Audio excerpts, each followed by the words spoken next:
నమస్కారం. వనవానికి స్వాగతం. ఈరోజు వార్తలలోని ముఖ్యాంశాలు. పోలవరం ఏజెన్సీ పరిధిలోని అడ్డతీగల వద్ద ఒక భారీ కొండచిలువ హల్చల్ చేసింది. రహదారి పక్కనే ఉన్న చెట్టును ఓ భారీ సర్పం ఎక్కుతున్న దృశ్యాలు స్థానికులను, వలస కూలీలను తీవ్ర భయాందోళనలకు గురిచేశాయి.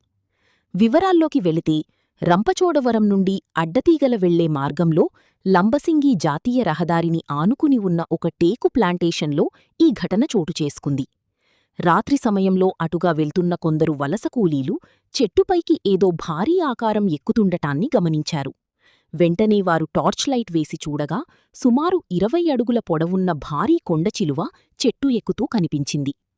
చీకట్లో అంతటి భారీ ఆకారాన్ని చూసిన కూలీలు ఒక్కసారిగా ఉలిక్కిపడ్డారు.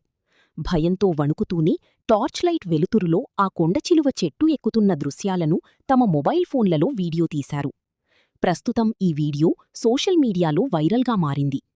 ఇంత భారీ కొండచిలువ నిత్యం వాహనాల రాకపోకలు ఉండే జాతీయ రహదారికి సమీపంలో కనిపించటంతో స్థానిక ప్రజలు తీవ్ర భయాందోళనలకు వ్యక్తం చేస్తున్నారు.